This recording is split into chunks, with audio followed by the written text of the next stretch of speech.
ಬೆಳಗಾವಿಯಲ್ಲಿ ಸಾವಿರಾರು ಕೋಟಿ ವಂಚನೆ ಪ್ರಕರಣಕ್ಕೆ ಸಂಬಂಧಪಟ್ಟಂತೆ ಆದಿತ್ಯ ರಾಜ್ ಕ್ಯಾಪಿಟಲ್ ಪ್ರೈವೇಟ್ ಕಂಪನಿಯನ್ನು ಕಂಪ್ಲೀಟ್ ಆಗಿ ಈಗ ಸೀಸ್ ಮಾಡಲಾಗಿದೆ.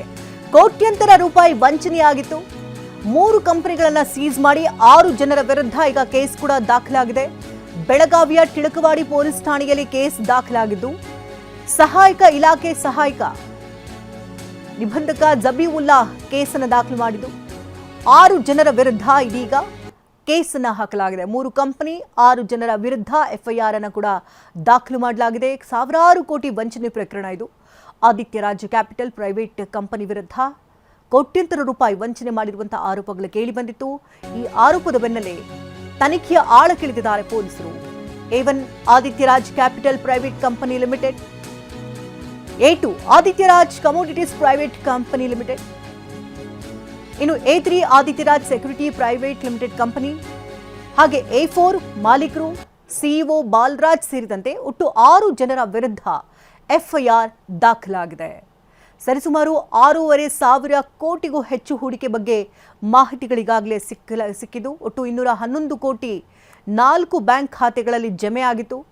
ಸ್ವಯಂ ಹಾಗೆ ಕಂಪನಿ ಹೆಸರಿನ ಬ್ಯಾಂಕ್ ಖಾತೆಗಳಲ್ಲಿ ವರ್ಗಾವಣೆ ಕೂಡ ಆಗಿರೋದು ಬೆಳಕಿಗೆ ಬಂತು. ತನಿಖೆಯ ಆಳಕ್ಕಿಳಿದಿರುವಂತಹ ಪೊಲೀಸರು ಇಂಚಿಂಚು ಜಾಲಾಡ್ತಾ ಇದ್ದಾರೆ.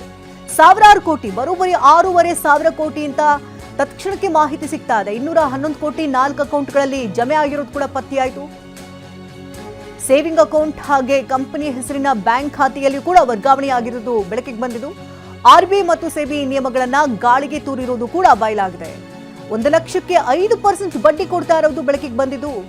ಬರ್ಡ್ಸ್ ಹಾಗೆ KPID ಕಾಯ್ದೆಯಡಿ ಆರೋಪಿಗಳ ವಿರುದ್ಧ ಕೇಸ್ ದಾಖಲಾಗಿದೆ. ಡಿಜಿಟಲ್ ಮಾಹಿತಿಯನ್ನ ಡಿಲೀಟ್ ಮಾಡಿದ್ದಾನೆ ಮಾಲೀಕ, ಅದನ್ನು ರಿಟ್ರೀವ್ ಕೂಡ ಮಾಡಲಾಗ್ತಾ ಇದೆ. ದಾಳಿ ಬಳಿಕ ಮಾಲೀಕ ಎಸ್ಕೇಪ್ ಆಗಿದ್ದ. ಪೊಲೀಸರಿಂದ ತಲಾಶ್ ಕೂಡ ನಡೆಸಲಾಗ್ತಾ ಇದೆ. ಡಿಲೀಟ್ ಮಾಡಿರುವಂತಹ ಡೇಟಾವನ್ನ ಈಗ ರಿಕವರಿ ಕೂಡ ಮಾಡಲಾಗ್ತಾ ಇದೆ, ರಿಟ್ರೀವ್ ಮಾಡ್ತಿದ್ದಾರೆ ಪೊಲೀಸರು.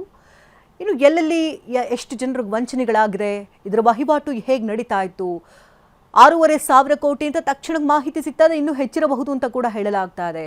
ಅದರ ಮೂಲ ಹೇಗೆ, ಅದನ್ನು ಹೇಗೆ ವಹಿವಾಟು ನಡೆಸ್ತಾ ಇದ್ರು, ಎಲ್ಲೆಲ್ಲಿ ಜಮಾವಣೆ ಮಾಡಿದ್ರು, ಇದೆಲ್ಲದರ ಬಗ್ಗೆ ಕೂಡ ಪೊಲೀಸರೀಗ ತನಿಖೆಯನ್ನು ನಡೆಸ್ತಾ ಇದ್ದಾರೆ. ಆದಿತ್ಯ ರಾಜ್ ಕಂಪನಿಯನ್ನು ಈಗಾಗಲೇ ಸೀಸ್ ಮಾಡಲಾಗಿದ್ದು, 6 ಜನರ ವಿರುದ್ಧ ಎಫ್ಐಆರ್ ದಾಖಲಾಗಿದೆ.